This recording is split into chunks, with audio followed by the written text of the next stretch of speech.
Hello, hello, welcome. We are going to go ahead and get started. We apologize for the couple minutes behind the hour, but we had a little technical difficulty, but we have resolved that and we are ready to start today's conversation. Thank you so much for joining us. I am Sarita Edwards. I am the CEO and president here at the E.WE Foundation. We are a 501c3 healthcare advocacy organization. We facilitate resources for families living with Edwards syndrome or trisomy 18. We also provide economic assistance to families experiencing financial hardship. Today's webinar is sponsored by the E.WE Foundation's LEAP and STRIPE program. LEAP is our community education program and STRIPE is our financial assistance program. So before we jump into today's conversation, I wanted to go over just a few housekeeping announcements. This webinar is being recorded. You can find the replay on our YouTube channel, which you can access directly from our website. This event has been approved for one CEU, one continuing education unit. So upon registration, if you said that you would like that CEU after this webinar is over and you have remained the entire duration, we will send you that via email. If you are watching the replay and you would like that CEU, just contact our LEAP program and we will provide you the post-event assessment. And just upon successful completion, we will send you the CEU for that. So we're going to jump right into the conversation. Financial advocacy is what we're talking about today. And in the context of health, this is really the ability to assess and understand financial concepts. To join us in today's conversation, we are welcoming Dustin Mayo from Synovus Bank. I'm going to let him introduce himself during his presentation, but if you have any questions or comments, put them in the Q&A or the chat box. We will monitor them throughout the presentation. We also have several questions that came in during the registration process, and so we'll make sure we answer those throughout the webinar. So I'm going to turn it over to Dustin and let him get started. Dustin, it is yours. Awesome. Thank you so much. I am so excited to be here.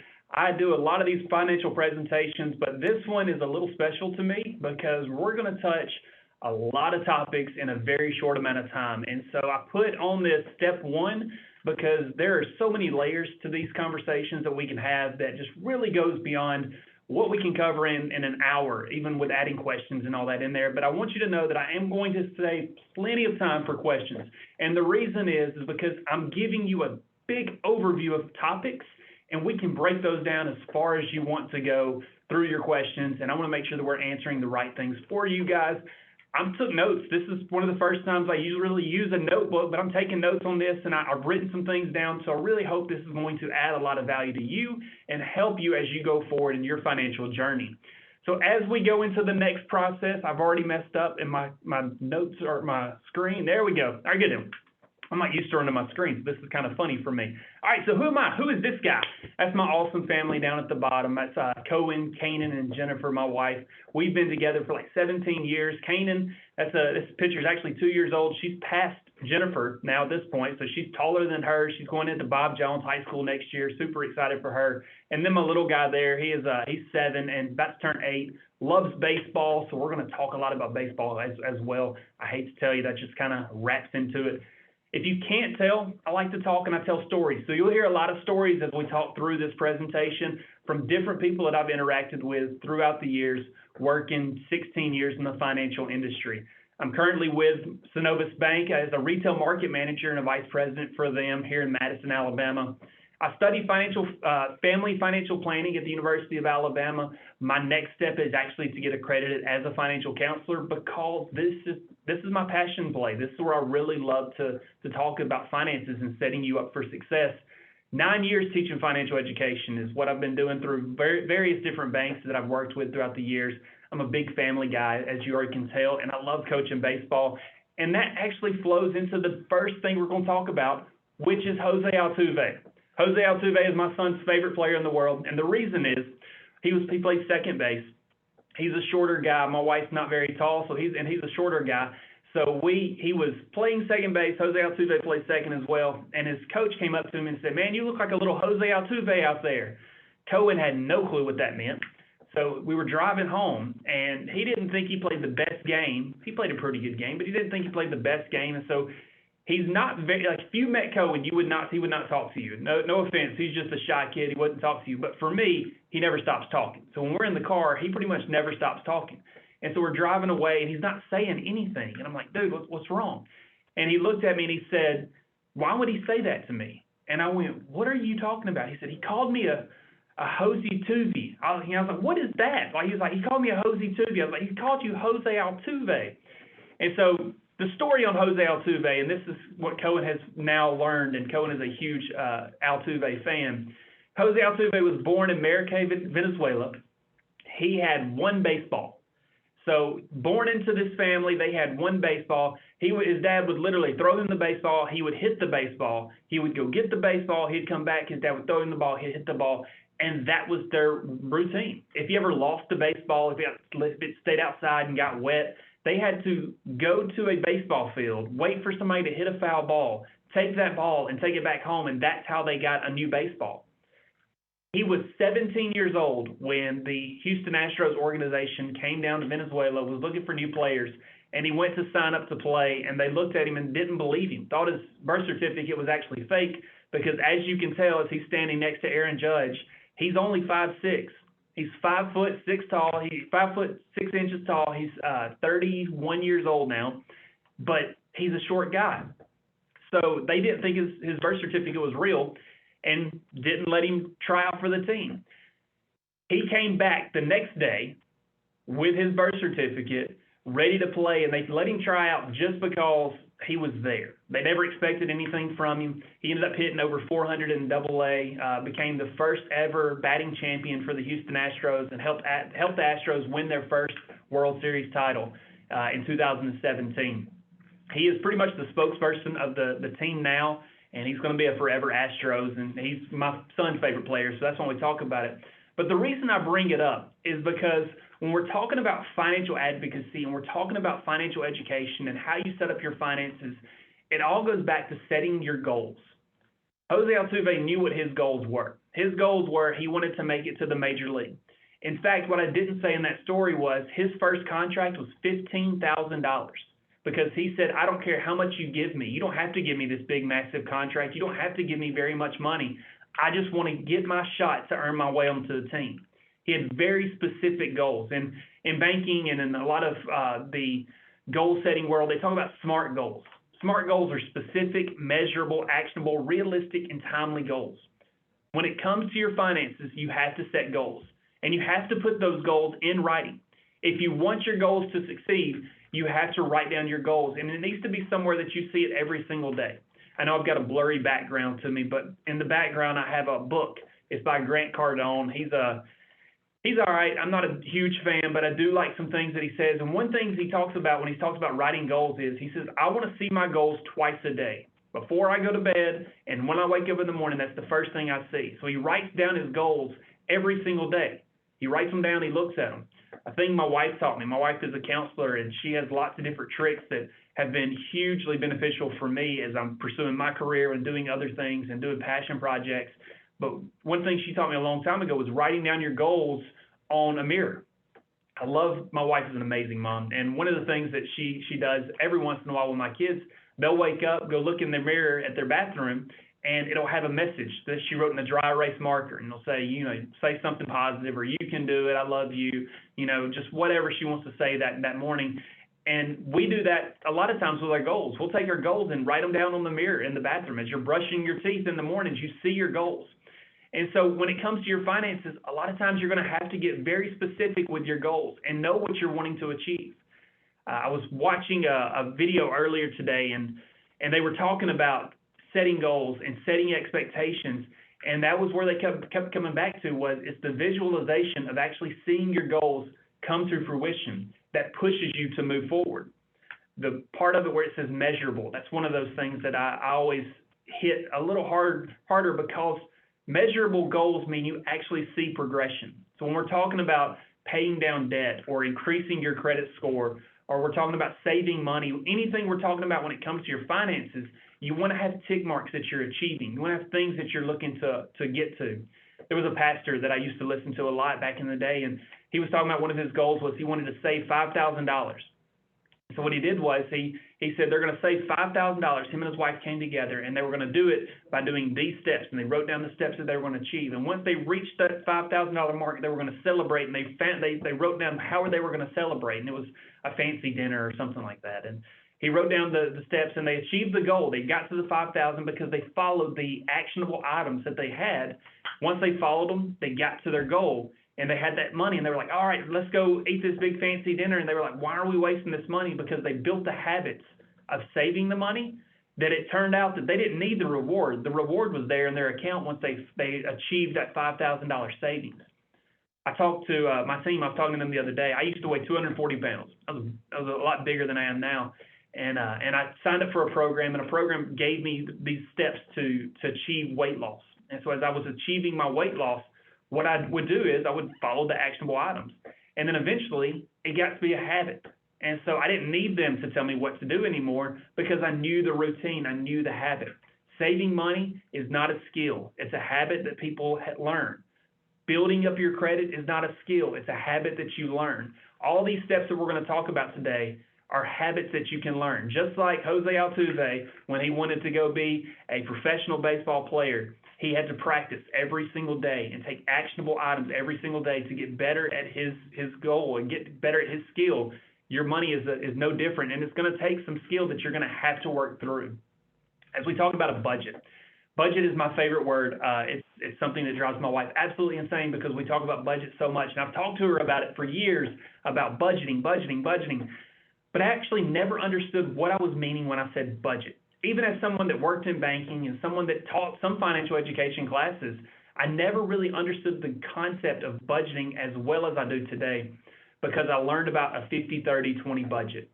I'm a very much a process person, and I was talking to my banker before I walked in here, and we were talking about math. I love math, and I said the reason I love math is because math is it's a process, and once you learn the process, you know how to do math. People get frustrated with math, but for me, as someone who loves numbers and loves figuring out puzzles, it's just a process that you follow through. And a budget is no different. It's a 50-30-20 budget. If you're taking notes, this is what it is. It's 50% your fixed income, your fixed expenses, not fixed income, your fixed expenses that you're paying every single month. Now I say fixed as in things that you have to pay, not things that are necessarily the same amount. So things that you have to pay every single month. So you have to pay your mortgage or your rent. You have to pay your lights. You have to pay your car. You know, those are your fixed expenses. Your 30% is what we call your wants and needs. And a lot of people can fluctuate on what actually is a 50% expense and what's a 30% want and need.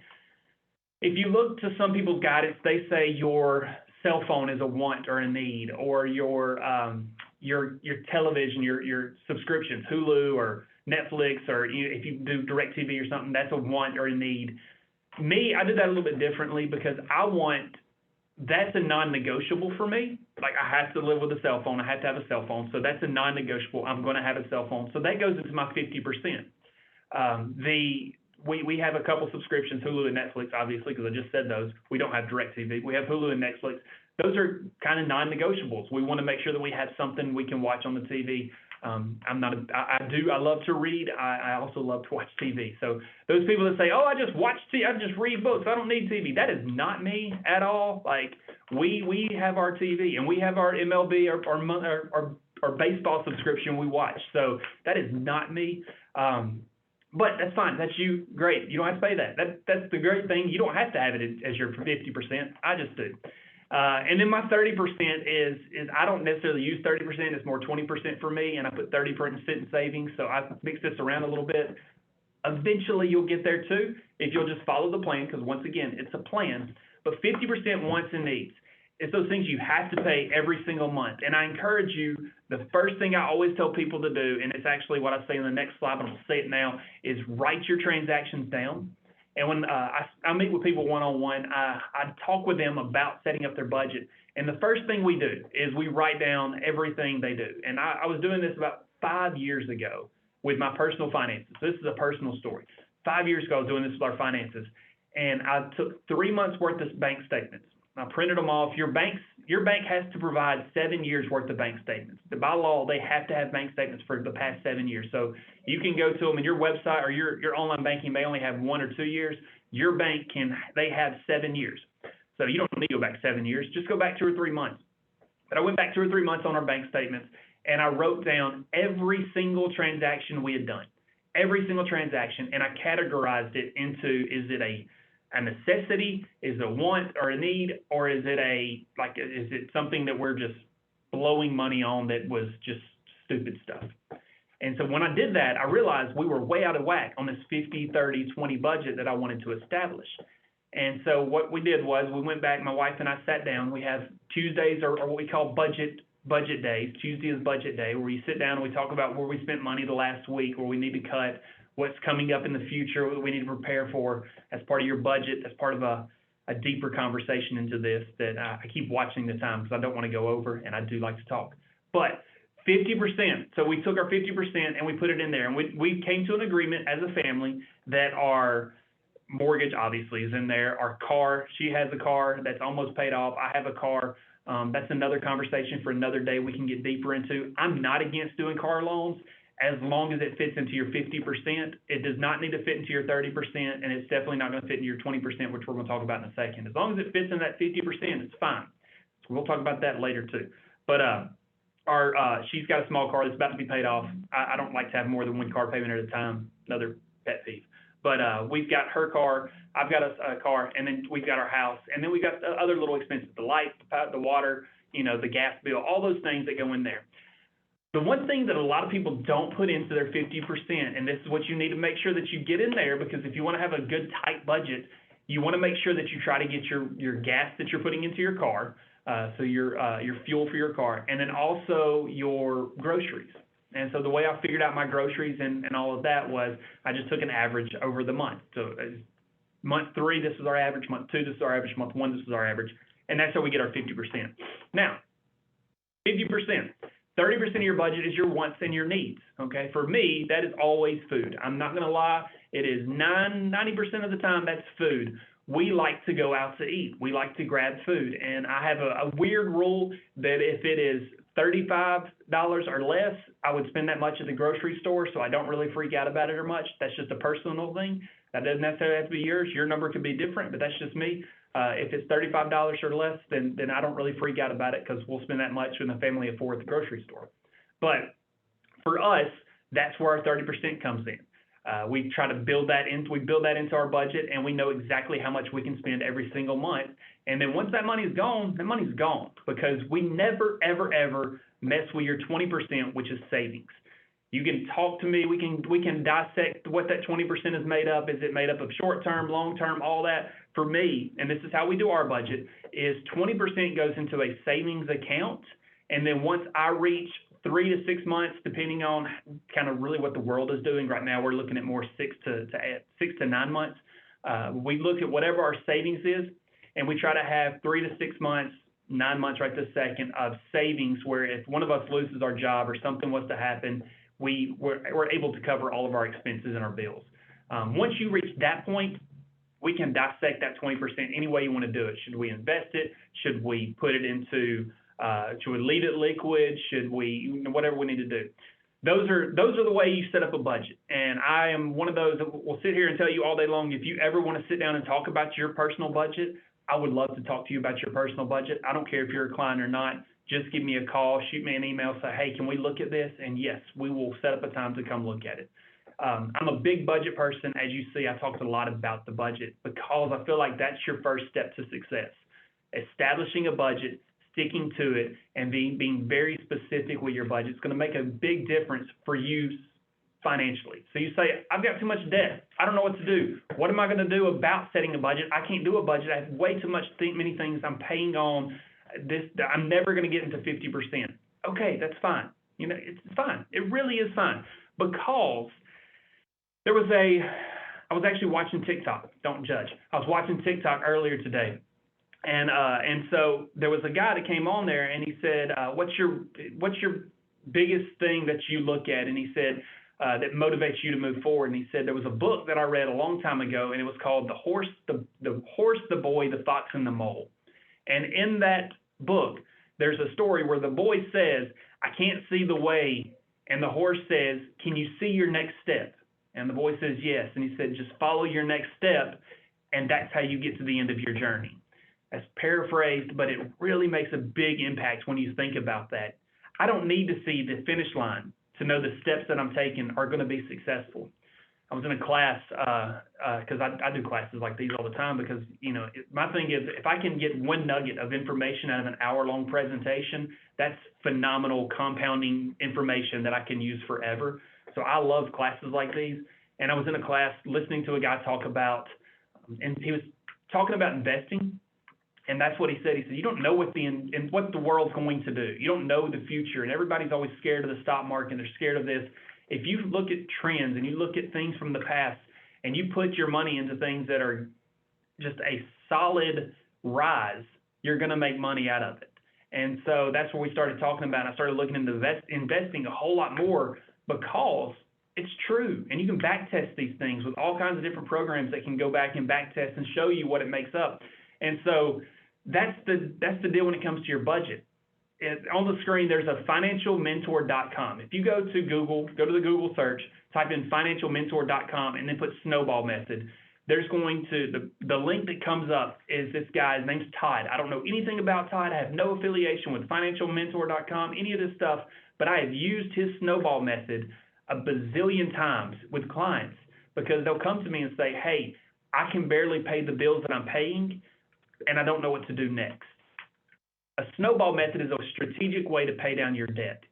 All it does is it takes your lowest payment that you're paying. So if you're paying 5 different payments and you're paying 15, 30, 300, 400, 600, that takes that $15 payment, and we put any excess money that you have and we add it to that $15 payment until we pay that off. And then we pay off the next thing and the next thing, and it just snowballs, and you'll see how much you can do it.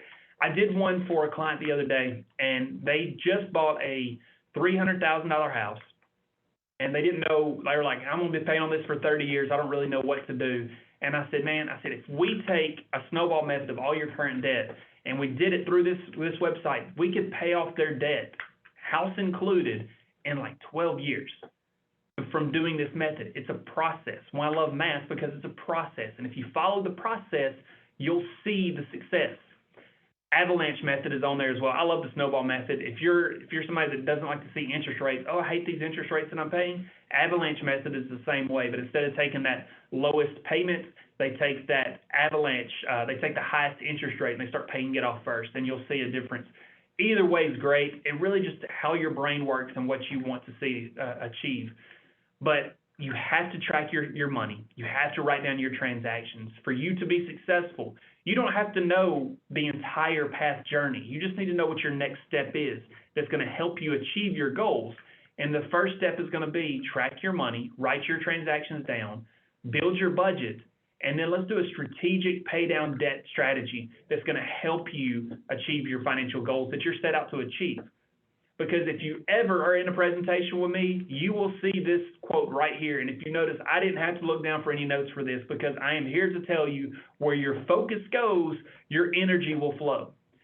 So let's go back to the beginning. Let's go back to Jose Altuve. If he really didn't want to, if he just kind of wanted to be a baseball player, he would be still in Venezuela.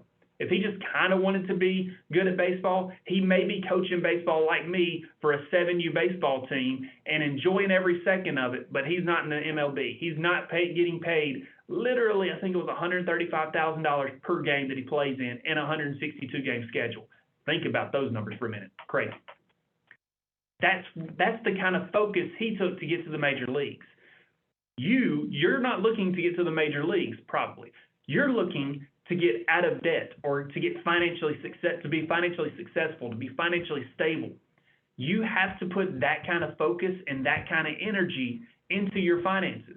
If you're not having a Tuesday budget meeting with your family because open communication is the number one driver of your finances, if you're hiding money from your spouse or if you're looking to do other things that are not a partnership, you're not going to be financially successful.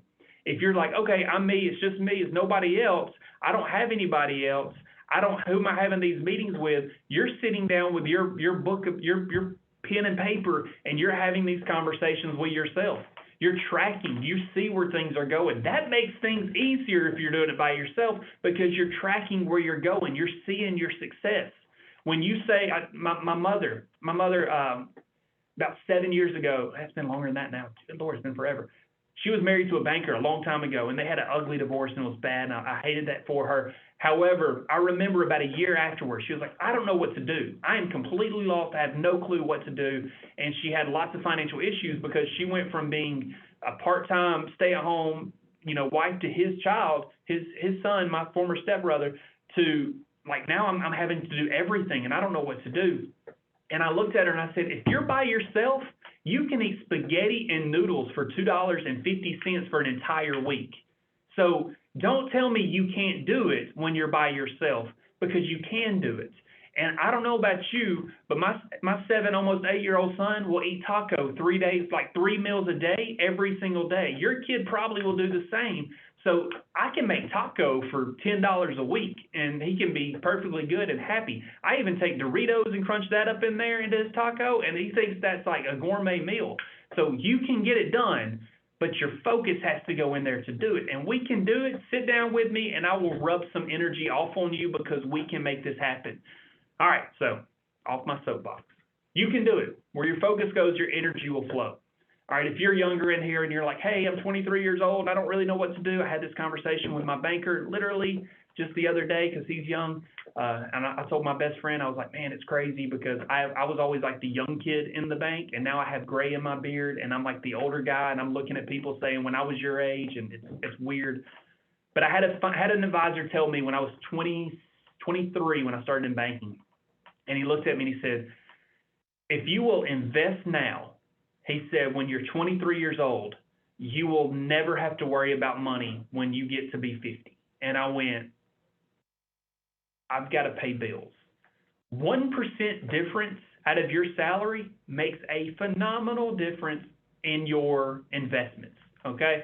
We're not going to get into big investment talks for multiple reasons. One, I'm not licensed to talk about investments, so we're not going to talk about products. We are going to talk about how compound interest is a superhero.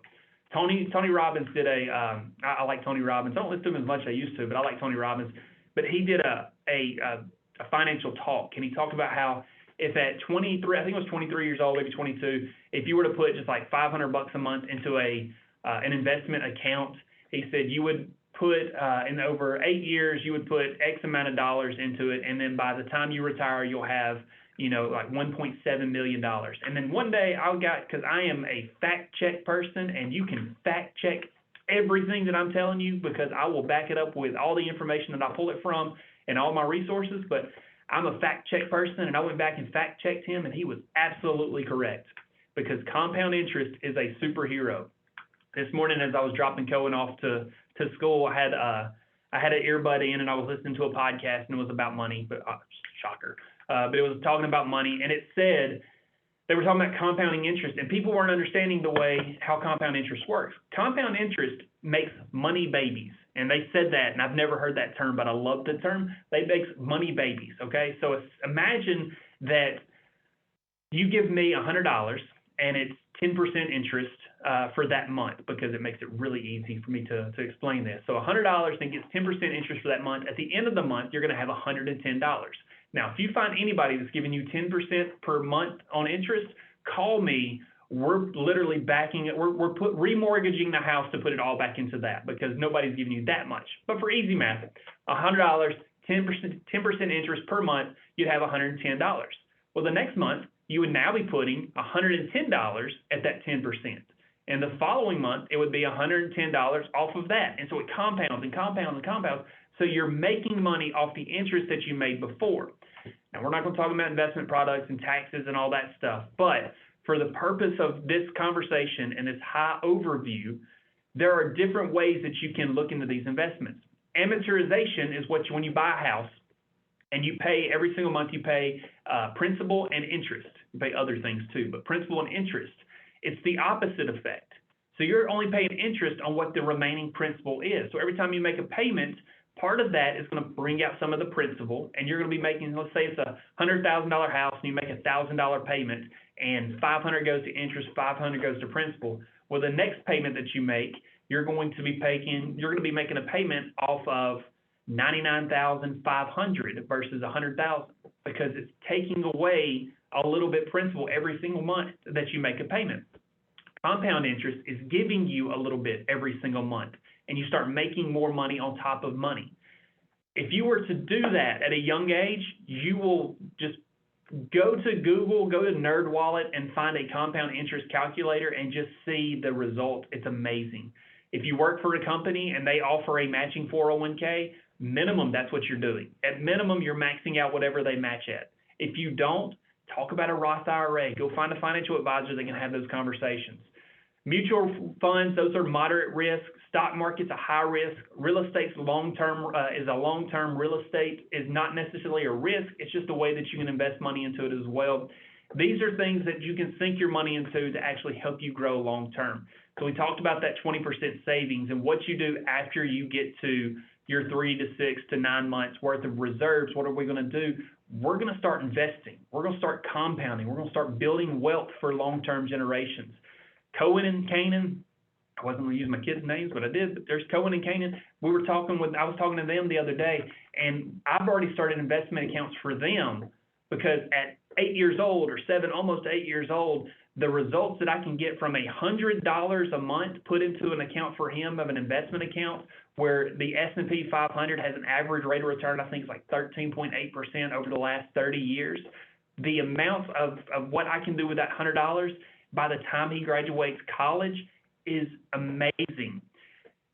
The compound interest is a superhero. We're going to talk about this later. I would love to talk about that more. And if you have questions about it, we can talk about it more, but I know I'm running up on time, so I'm going to stop there. Compound interest is amazing. Go to nerdwallet.com and look at some ways. Just put in some numbers and play with it. The last thing I'm going to talk about is credit scores, because that's one of those things that a lot of people don't understand. And my wife is a counselor. I said that. She and I were talking in the kitchen. I always say the other day, but every time I say that, it's like a month after that. So like the other day is now turned into like a year ago. But we were sitting there talking in our kitchen, and we have I've gone off notes. I just forget the notes. We're not even going to worry about the notes anymore. Now we're just talking from the heart. But we were talking the other day, and a year ago, whenever, we were talking, and we have this little magnetic whiteboard on our refrigerator, and it's like, pick up milk and stuff. We never use that because we have Alexa, and we tell Alexa, but anyways, I digress. So we were talking the other day, and I started talking about credit, and I got a couple different facts up here. One of them's 4 out of 10 people don't know how a credit score is calculated. I've been married to my wife for 17 years. And we started talking about utilization and installment loans and revolving loans and all that. And her brain, she just sat there and looked at me and was just nodding. And then I finally stopped and said, "You have no clue what I'm talking about." She said, "Nope, not at all." And I went, "We have been married for 17 years. I've been in banking for 16 of those 17 years. How in the world do you not know this?" And she said, "Because you've been in banking for 16 years. You do this day in and day out for 16 years. She said, "If you want to talk about how to diagnose a kid with a mental health disorder, we can talk about that." And I was like, "I have no clue what that means." She said, "Absolutely. You know your job. I know mine." So when I start to think about that and I fall back and I start thinking about, oh my God, people don't really understand this stuff the way I understand it. It's because I find passion in this stuff. I read about this stuff. I do this stuff. The people I have friends that do this stuff. We talk about these things. And so when I look at a stat like 4 out of 10 people don't know how their credit score is calculated, that's vital information for you to be financially successful, because I am not part of the Dave Ramsey crew that believes that you shouldn't have a credit score. You should have a credit score, and you need to have a good credit score, because unfortunately the world runs on credit. It doesn't care about what you've done yesterday. It cares about what you've done over the last 7 years. Now I say that and to say this: if you've had issues in the past, I said 7 years for a reason, because your credit score resets every 7 years. And it's not necessarily a reset, but if you've had issues in the past, the best time to start working on your credit is today. I used to say it about dieting the same way. When's the best time to start a diet? Today, because you're focused on it and you want to see yourself be in a better, healthy spot. When's the best time to start working on your budget, your credit? Today, because it's on the top of your mind and you actually are ready to make that plan. So go ahead and do it today. So just because you've had issues in the past does not mean you're going to have issues in the future. You set the change. Where focus goes, energy flows. I can use that for everything. 1 out of 5 people have never checked their credit score. Annualcreditreport.com should be your best friend. You should check it once a year. I tell people when you do your taxes, check your credit. It just becomes a habit. Every single year, I do my taxes, I check my credit report, okay? Annualcreditreport.com checks your credit report, not your credit score. The reason you do that is because there are people that, prime example, and I'm going to stop in my stories or I'm going to run into all of our time, but I had a client. I was working in the town over from Madison. I don't want to say too much, but I was working town over from Madison. She came in and we were doing a mortgage for her. Unfortunately, we were not able to do the mortgage for her because she had a collection. It wasn't a huge collection, but it was bigger than what we could get approved for. And she said, I didn't do that. And I was like, it's on your credit. And she's like, I didn't do it. She said, that is my ex-husband married someone with my same name, and that is her debt, not my debt. How did she find that out? She found it out because we did a credit application. Then she had to go back and fight all of that before we could ever do the mortgage because she didn't check her credit regularly. There are weird situations that happen out there that sometimes people are doing credit applications. They're doing these credit applications and they're typing in a social. And your social, I met a client the other day that was two digits off from my social. Like their entire social was 2 digits off from mine in Huntsville, Alabama. I wasn't born in Huntsville. I was born 2.5 hours away from here. They were 2 digits off from my social. And so you think about that for a moment on how much my wife, it's another funny story about it. My wife and my best friend's wife have the same first 5 digits of their social. Like they're the same. They are the same age. They were born in separate parts. My wife's born in Mobile. She was born up here. So like separate sides of the state. But think about that for a minute. So somebody's just typing in that. It can easily go to the wrong credit. And then now somebody checked your credit thinking they were checking their credit. So you need to check your credit regularly just to make sure that things are on there are actually you doing it. There's ways to dispute it. We'll get into that another day. Shoot me a message if you need to find any more information on that. It's really easy to dispute. I disputed something on my credit about 3 years ago, and it was off within like a month. So it's not really hard. Your credit score, you can use Credit Karma, CreditWise to check your credit score. That's just an algorithm that is based off of the same information that the credit reports use. So it gives you an idea, but it's not actually accurate. But you need to make sure that you're checking your credit report at least once a year and understand at least where your credit score is. So what makes up our credit scores? As it says, your credit matters, but despite what other professionals say, I've already said the name of the person that I disagree with pretty hardly on credit, but that's okay. They have their audience. They have their 1%. I was going to get into another story, and if I do, then we're really derailed at that point. But let's think about this. All right, so the 5 areas that make up your credit score, and I could literally talk about this subject right here for the next 3 hours, not taking a break, and be perfectly fine with it. So for the next 4 minutes, I'm going to talk about these. I'm going to hit a high overview for them. Your credit history is your most important thing. That includes any judgments, collections, bankruptcies, anything's going to go into your credit history. Also that goes into your credit history is all the payments. All the payments you've ever made on your credit goes into your credit history. Okay, so that's 35% of your credit score. That is a major factor. You have to pay your bills and you have to pay them on time. You do not want things to go to collections. Most of the time, before something goes to collections, they're calling you, they're sending messages, they're sending letters. Respond to them, answer the phone call, and make an agreement with them. Now, once it goes to collections, that's a different topic for a different day. But before it goes to collections, do everything you can to make sure it doesn't go to collections. Those collection agencies they send those things to, they don't pay your debtor, the person that's putting that out there. They don't pay them full amount for that debt. So they're really usually willing to work with you, even if it's setting up a payment plan. I say usually because not always, but usually willing to work with you. So I had my dog went and got his ears fixed, and I say fixed, they were hurting. He went and got ears medicined up and all this other stuff, and it cost a fortune for that junk. But anyway, we went and did all that stuff, and they sent me a bill for it. I paid the first time, and then they sent me a bill the second time, which I hate when you send me a bill. Just let me pay for it there, or I'm not a bill me later person because I will forget that if it doesn't go right then. And so they sent me a bill for it, and they sent me a message, and I'm terrible at it. I'm confession time. I'm terrible at paying you that if you send me a bill later. Just let me pay for it there. But they sent me a bill, and I didn't make the payment immediately. And they sent me another message, and it wasn't late. It wasn't like super late, or this was nothing credit. I paid my bills on time. It wasn't credit. But they sent me a thing and said, hey, just pay something. Because they know that they have a lot of clients that they bill that don't pay them. And of course, I just sent them a full check. And I was like, here, just take it all. I wish you'd have just taken it that day. But they know that people do that. So a lot of times those companies just want something. And I say just something. Like my mother had an $8,000 surgery when she didn't have insurance during that whole crazy time. She was paying $50 a month because they were like, hey, $50 is better than nothing, and that's maybe what I get if we go to collections. So pay them something, okay? Don't let things go to collections. That was a soapbox I was not intending to get on. That's 35% of your credit score. Where I usually spend most of my time talking is the next one, which is credit utilization. This is, to me, it's not hard to understand, but for a lot of people, it's hard to understand. This is any revolving debt. A revolving debt is money that you borrow and pay back, but you don't have a fixed payment on, and you can borrow it again. Credit cards. I swipe my card, I pay whatever it says to pay, and then I have that money I can use again. That is a revolving debt, meaning it's not going to close out. A car is an installment debt. Your house is an installment debt. I'm going to pay you X amount of dollars for X amount of months or years, and then once it's done, it's done. I can't borrow any more money without doing a new application.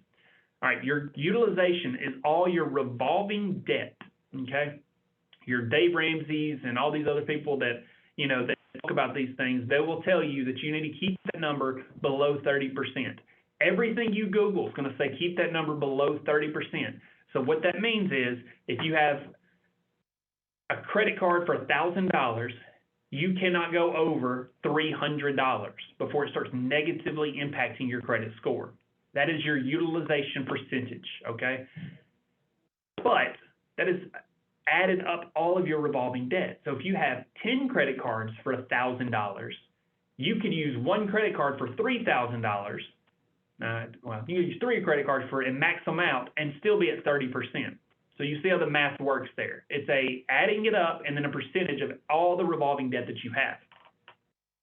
Now, I've already said 30% more than I want to say because for me, I have done the research. I've actually done it on myself one time because I wanted to know what it does. If you go over 20%, it starts having a massive impact on your credit score. 30% will tank your credit score.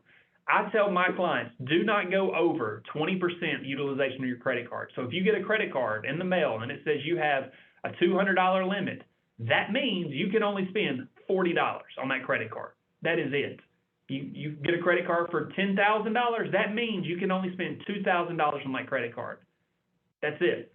And if you get that in your mindset and you get that built into your brain, you're going to be financially successful when it comes to credit cards. The average credit card is like 17.9% interest rate anyways. So who really wants to pay that much interest when it comes to something that you're using? And you may be saying, hey, I don't have any other choice. Let's go back to the budgeting side of things and let's talk about how we can get you out of that process, okay? All right, I'm going to breeze through the next 3 because the utilization is actually 30% of your credit score. So if you look at that, credit history is 35, utilization is 30%, that's 65, that's 2/3 of your score. So if you took care of those 2 things, your score is going to be in pretty good shape. Age of credit is why I tell people don't close credit cards unless they are very much unfavorable terms for you. Don't close them just because, I paid it off and I closed it. Don't do that. If you don't have an annual, like a horrible annual fee, or you don't have like just god-awful interest, don't close credit cards. We can dive deeper in that at a later time. Credit mix, you don't want to be too heavy in one thing. So if you have just student loans, it's going to negatively impact your credit score because you don't have any other kinds of credit out there. You should have like a credit card, a car loan, a mortgage, some along those lines as you're doing these things, and that you're going to start seeing that your credit mix is going to help out. That's only 10% of your credit score. It's not a huge factor, but it is a factor. And then any new credit that you get could either positively or negatively help your credit by about 10% depending on the situation. So I can dig into that a lot more, but I'm not going to go too much into it because I want to make sure we have plenty of time for questions that you may have. But once again, here's my contact information. You can find me at LinkedIn. It's probably the best way to contact me. LinkedIn.com/n/Dustin B. Mayo. I love putting content out there. I've slowed down a little bit here recently, but I put a lot of content out there. A lot of this information that you see, I share a lot of different articles and stuff about backing up a lot of this information, especially the ones like where 20% of your credit score, 20% of your utilization is a lot better to keep your credit cards at than 30%, or the budgeting. I put a lot of stuff out there about that. I like to back up the information that I provide because it is factual information that I've researched and made sure that was good quality information for you. So I put a lot of that out on LinkedIn. So LinkedIn.com/n/Dustin B. Mayo. You can email me if you'd like to, dustinbmayo@gmail.com. That's perfectly fine. You can also email me at Synovus, dustinmayo@synovus.com, or Instagram. I'm not a huge Instagram person, but I go through peaks and valleys of that Dustin B. Mayo. And if you notice a trend, everything's Dustin B. Mayo. So if you Google Dustin B. Mayo, usually my LinkedIn is the first thing that pops up. So you can just Google Dustin B. Mayo and you'll find me there as well. So that's my time. Thank you for yours. I left us 11 minutes of questions. So that's like a record for me. So let's go into what questions we have. Awesome. Thank you so much, Dustin. That was amazing and so fun. It was just so energetic and moving. Okay, so we do have some questions. So the first one, what's the best way to start a savings account? Should I do a bank account or investments? So for me, that's a loaded question. You want to make sure that you have reserves, okay? So I tell my clients that you have $1,000 in what's called an emergency fund, which is I blow a tire and I need to grab something. That's $1,000, okay? After that, we start building into your reserves. So you build into a 6 to 9 months, 3 to 9 months reserves. We talked a lot about that. And then from there, we talk about investments. I know a lot of people have different interpretations. I didn't go very much into my past of kind of where I came from as when I was younger and when we didn't have any money. But for me, the biggest burden that I've ever felt, the most stress that I ever feel is not being financially secure. To be financially secure needs some money in savings. So if you're investing everything and not having anything in reserves and you lose your job, you're in a mess. And so for me, I always tell people emergency fund first, reserve second, then we talk about investing. Now, on top of all that, if you work for a company that has a 401k and they have a match, you do that. Like before you get your first paycheck, you see if you can do that because that's a different level of savings. You don't do your savings and omit that part of it.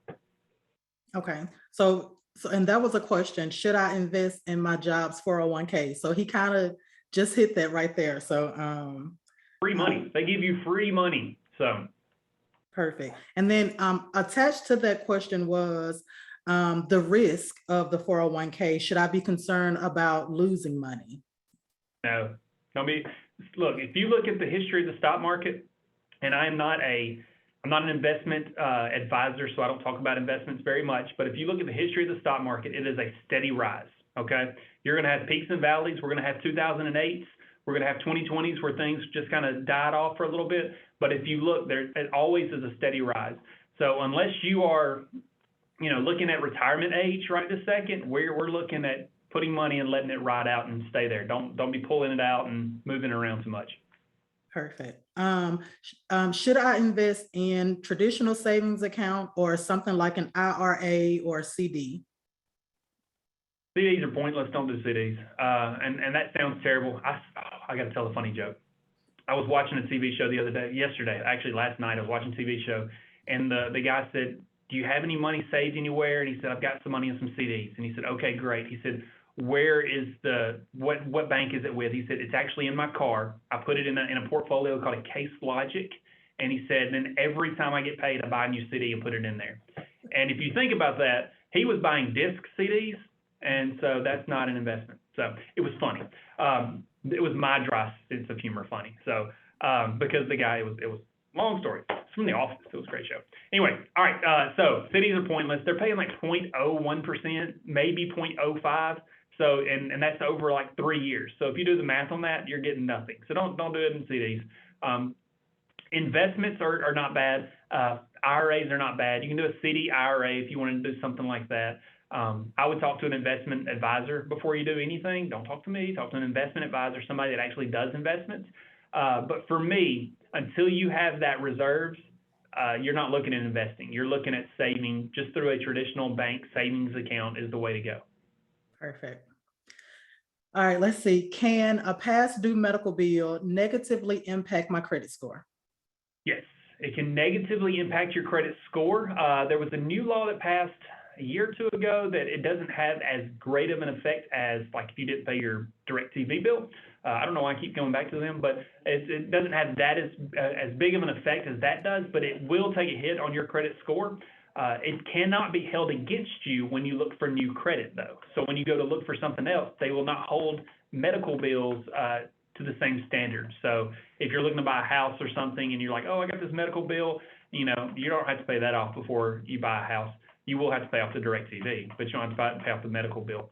And that's one of those, that's kind of why I said, collections is another topic for another day. We could dig deeper into that, but that's one of the issues when it comes to collections. Okay, perfect.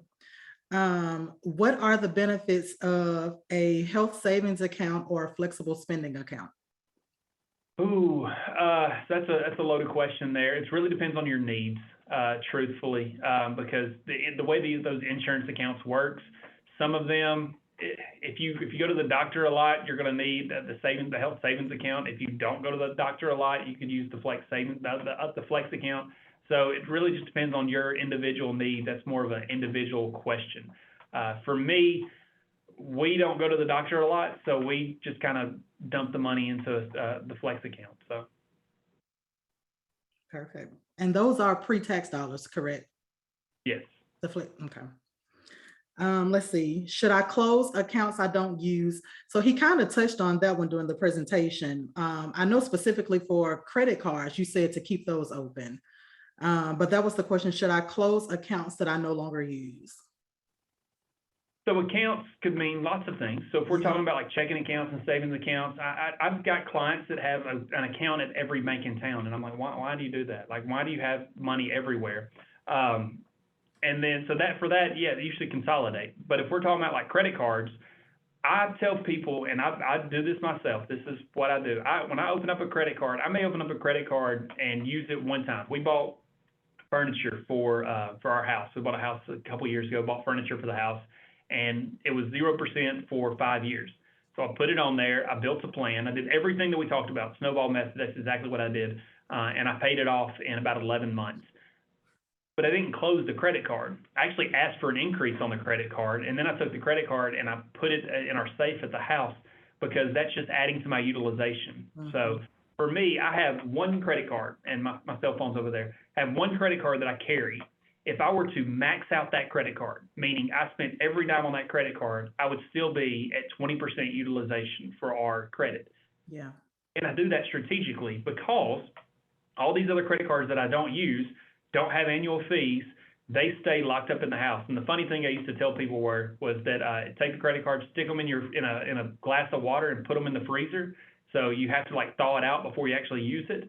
That's just a funny thing that I used to tell people. But truthfully, put it somewhere that you're never going to use it, because just because it's got a zero balance, it's helping your utilization, it's helping your credit score, it's helping your age of credit as well. So don't close those out. Now, we're talking about savings accounts and checking accounts. I tell people not to have your business and your personal account a lot of times at the same place, but I have my reserved savings account, meaning my emergency fund, is at another institution. Everything else is at where I can have access to it. So I don't need to have multiple places. Gotcha. If I borrow from my savings account, should I pay myself back? Yeah, absolutely. First. So we talk about the 50, 30, 20. Yeah. If you pull from your reserves, your emergency fund, you don't have no fund until that goes back. Like that's a non-negotiable. Okay. That's $1,000 stays there. If I use $300 this month, then $300 out of the next paycheck goes into it, or the next 2 paychecks or whatever. So yeah. Pay yourself first. Right. Let's see. So does it help to pay extra toward my principal? Oh, it does help. So I am doing lots of research into this right now, okay? And the investment thing would have not been thrown in there into the presentation if you would have asked me to do this 6 months ago. But I've been doing lots of research into this recently, and I'm going to tell you what I've told people in the past. I don't like debt, so I try to pay debt down as fast as possible. That's what I try to do. So every $100, $200, $500 you put on your principal is just getting rid of that debt faster. So if you have I did the math, and I wish I could do the math quickly, but it'd take me a minute. But if you have a house and you pay, let's say, $100,000 house at 4% interest, you're going to make probably about a $650 payment a month for that house. But if you're putting an additional $200 on that house every single month, you're going to pay that house off about 17 years early by doing that. Okay, so that's less time that you're paying on interest for that house. So that's a great concept to do. You're only paying 4% for that house. And the average rate of return on I think it's the S&P is like 13.8% over the last 30 years. So if you look at that, you're looking at where can I put that $200? So will it actually work better for the compounding that we talked about versus the amortization?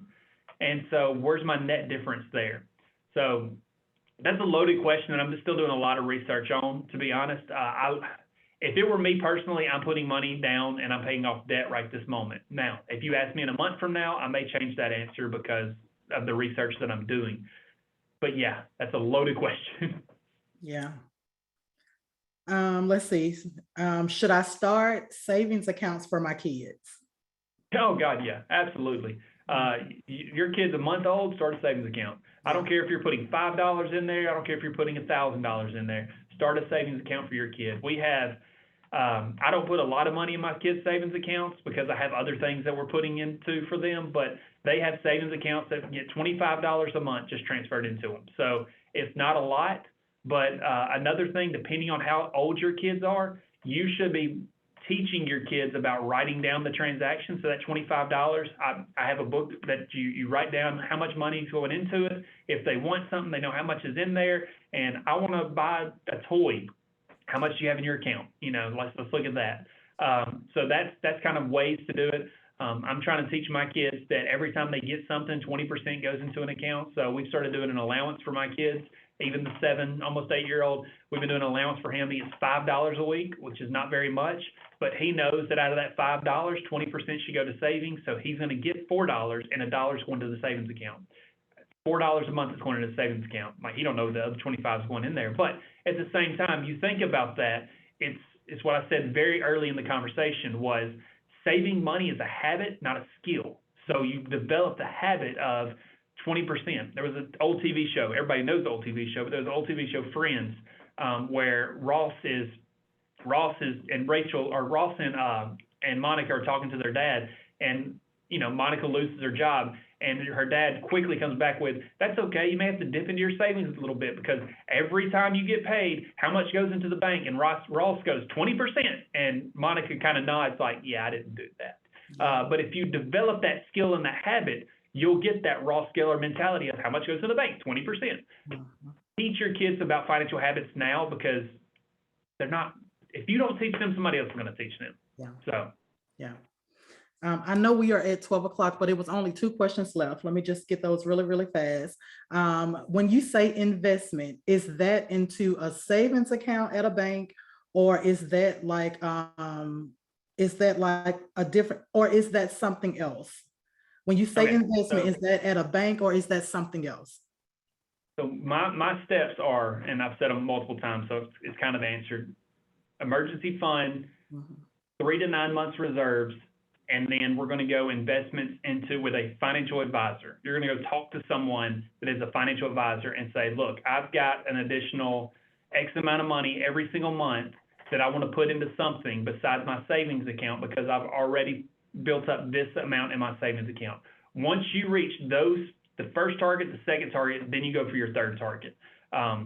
Where focus goes, energy flows. Okay, so don't lose sight of the end game, because you look and you say, oh, I've got $4,000 in my reserves, but your expenses every month are, $3,000. You don't have 3 to 6 months, you have a month.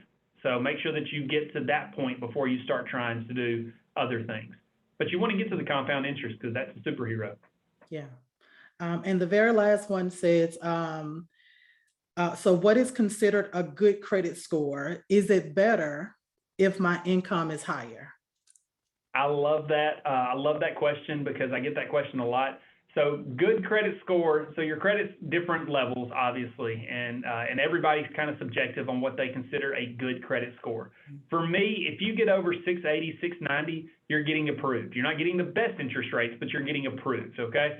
Once you get over 720, 740, you have now reached like the really good interest rates. If I talk to a client, I say, what's your credit score? And they say 760, I'm not even worried about really much anything else. One slide I didn't put in here that it was on my notes to put in, but I knew I wouldn't have time, was talking about debt to income. Debt to income is how much money you make versus how much you have expenses. I've had people with 800 credit scores to get declined for loans because they paid out too much stuff in debt. So you want to make sure you keep that low. So whereas your income's not going to have an impact on your credit score, it is going to have an impact on your debt to income, which can result in you getting declined for a loan or something. So if you want some more information about that, contact me and I will go really deep into all of that stuff, because I wanted to. I just didn't get a chance to because I knew I'd run out of time. But as we saw, it said step 1 on there. I'm gonna film some other things that's going to help this stuff out, because I want to go a little deeper in that. But yeah, your income has no impact at all on your credit score. Your credit score is all your habits that you're creating, and we can develop your habits to be successful. Perfect. Well, guys, we want to thank Dustin so much for hanging out with us for this past hour. We are a little over time, but thank you for hanging out with us. Again, this webinar is recorded, so you can go back and get some more information from a replay you can find on our YouTube channel. I will make sure to put Dustin's information in the description, so you'll be able to contact him if you have more questions, or if you feel like this was super beneficial and you'd like to hear more about financial advocacy, just let us know and we'll be happy to try and coordinate another webinar with Dustin. So thank you so much for being here with us, and until the next webinar, you guys continue to be rare. Thanks so much. Thank you, Dustin. Thank Bye-bye, you. Have a great day. Thanks.